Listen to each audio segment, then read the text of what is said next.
Alpha Omega.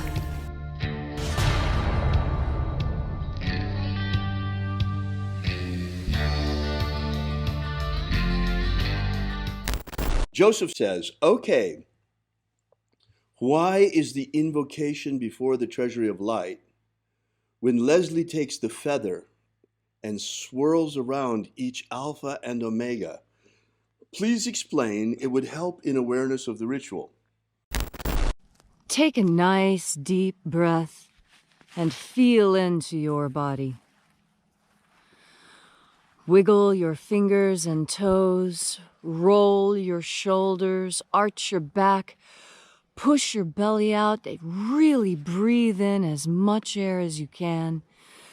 Stretch all your muscles and exhale completely. And as you are breathing deeply and feeling deeply into each and every bit of your whole self, visualize yourself as the tree of life, however it is you imagine that tree to be, and grow your branches up high into alpha sky. Drive your roots down deep into Omega Earth.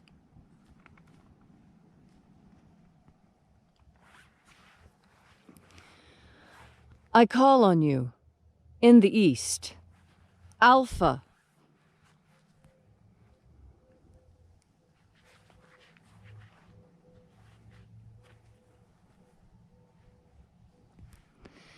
I call on you in the west, Omega.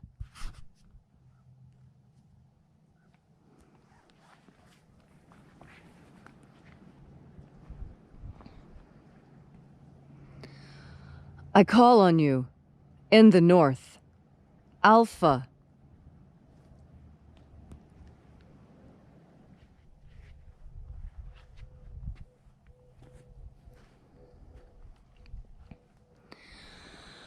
I call on you in the south, Omega.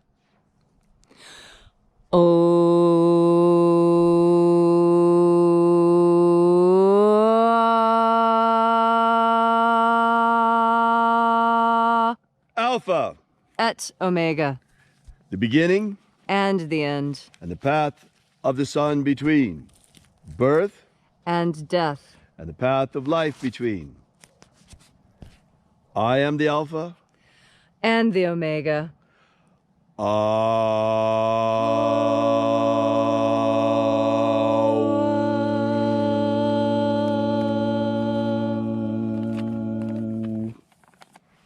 Okay, when I was putting together this for the Alpha Omega, I went back to original sources, things that were written by magicians during the time that Jesus was purported to live, and in the same geographic region.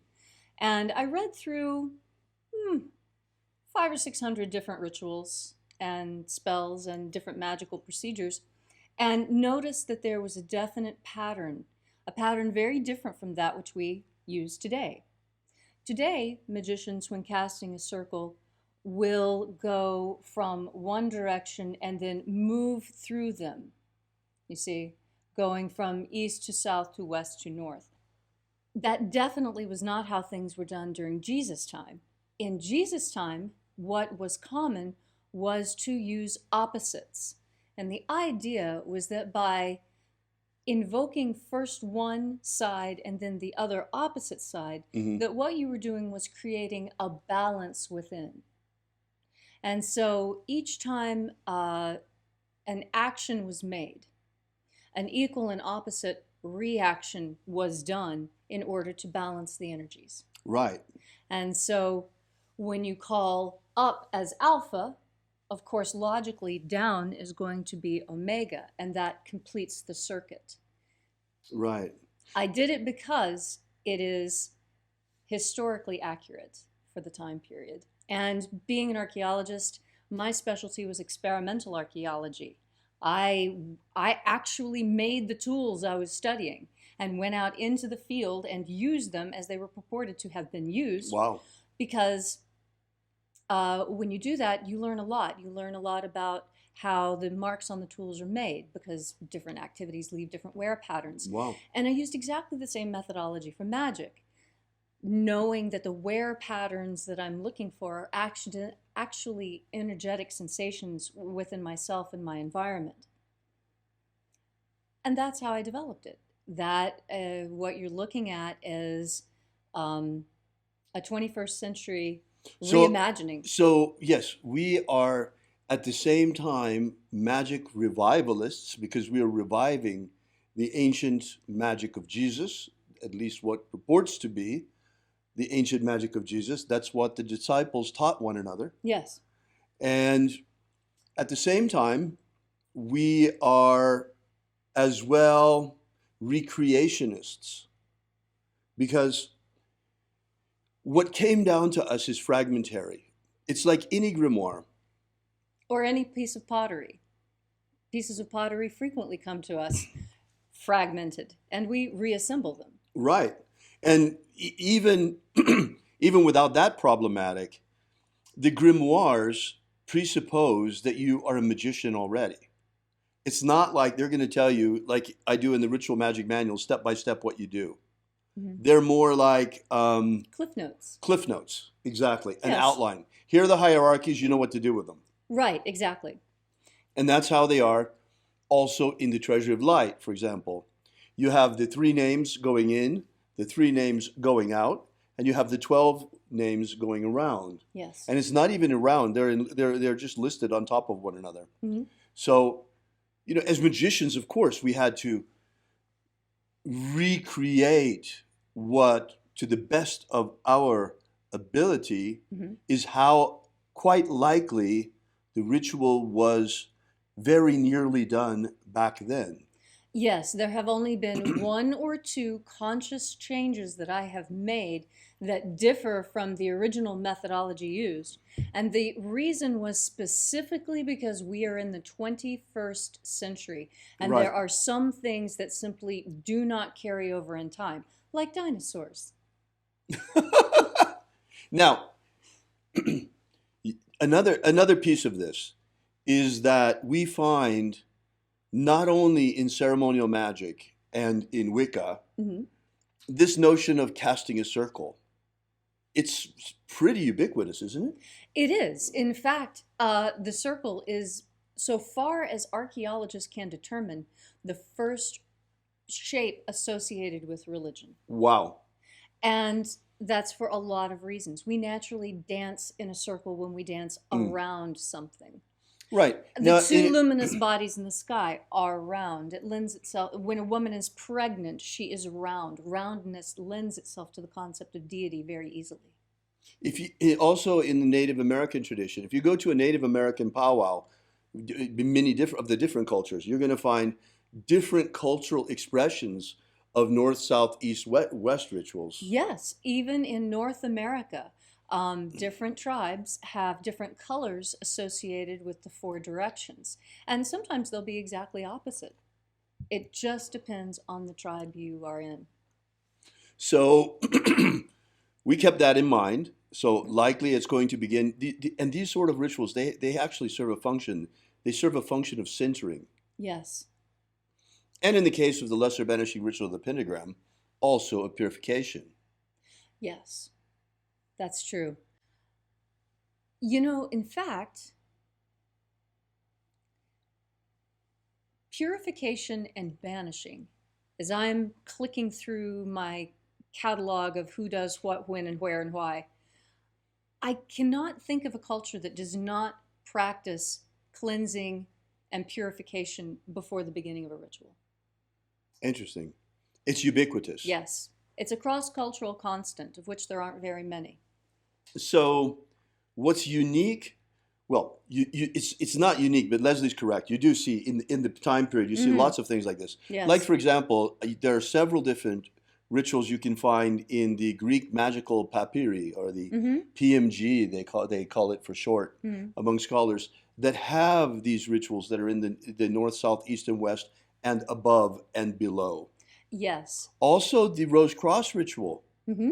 in the Golden Dawn has the same pattern of the four quarters and above and below. Yes, some Native American tribes recognize above, below, and center, Right.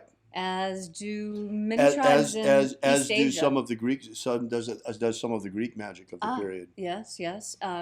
Southeast Asia still uses that, to the best of my memory.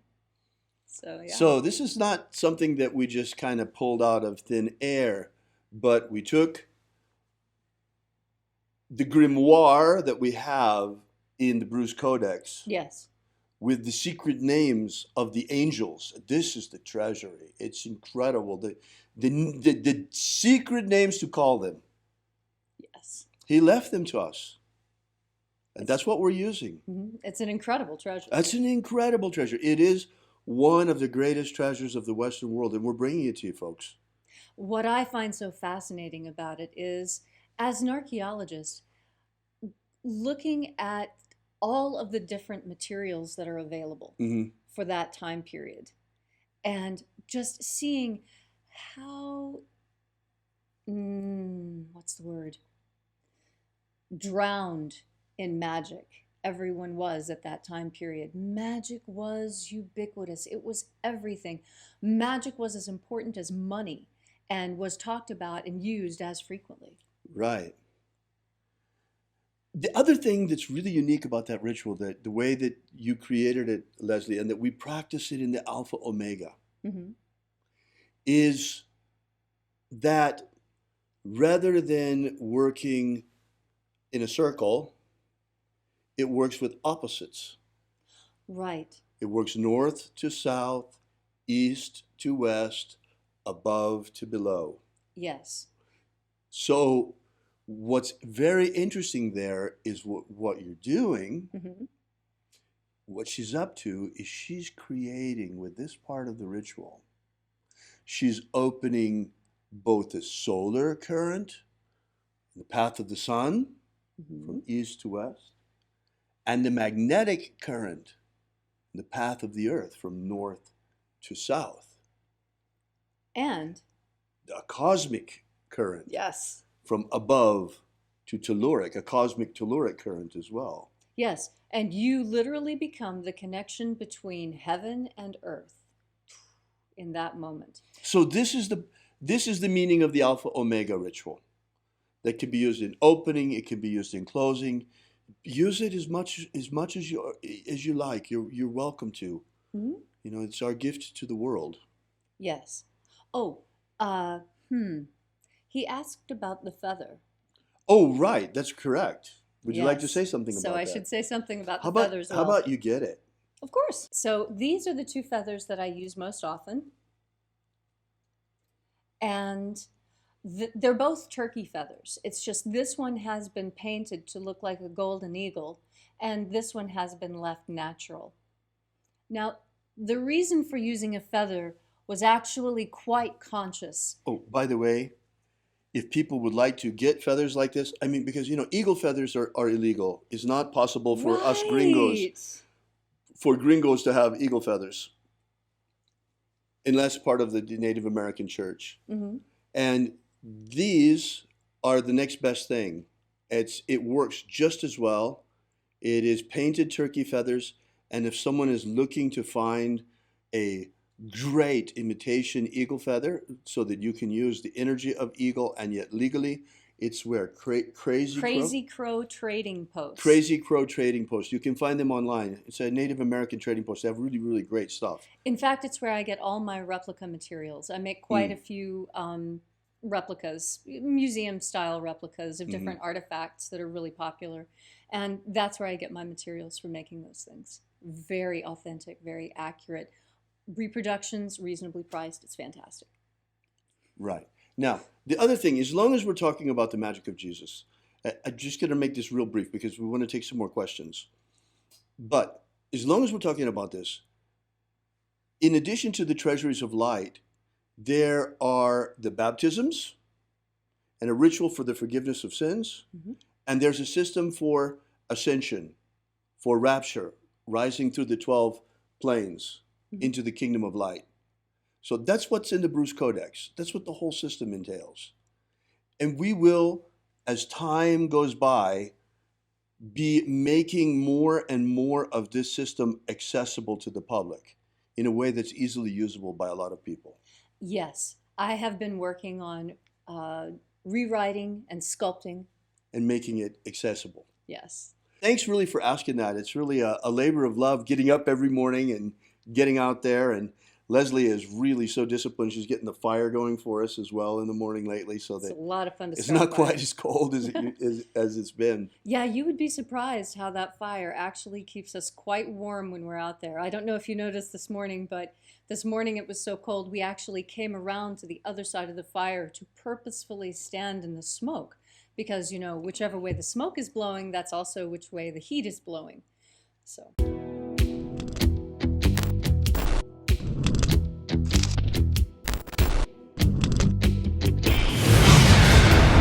Yesterday we released this brand new ebook, Was Jesus a Magician?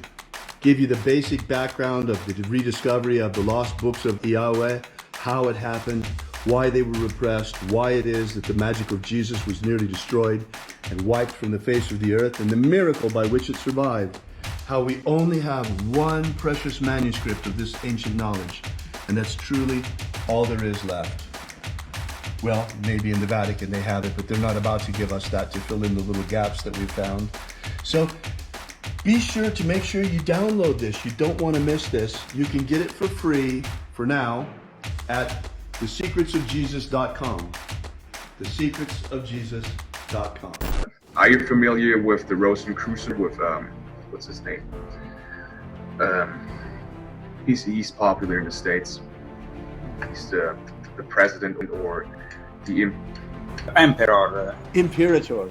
The president. Emperor. Imperator. From the Golden Dawn. What's his name? Oh. David Griffin holds this position as Emperor. Imperator. David Griffin. David Griffin. David Griffin. David Griffin. David Griffin. Have David Griffin. I saw an email yesterday that he sent out about, there's a magical war going on. The Mage War. Demons of the infernal realm. All of that. There is really a magical war going on. The Mage War. There is a guy called David Griffin who is heading all these magicians. David Griffin is S.L. McGregor Mather's present successor. David Griffin. David Griffin. David Griffin. David Griffin. I'm Golden Dawn Imperator David Griffin. David Griffin. David Griffin. David Griffin. David Griffin. Now David Griffin. There's a magical war going on. So there is really a magical war going on.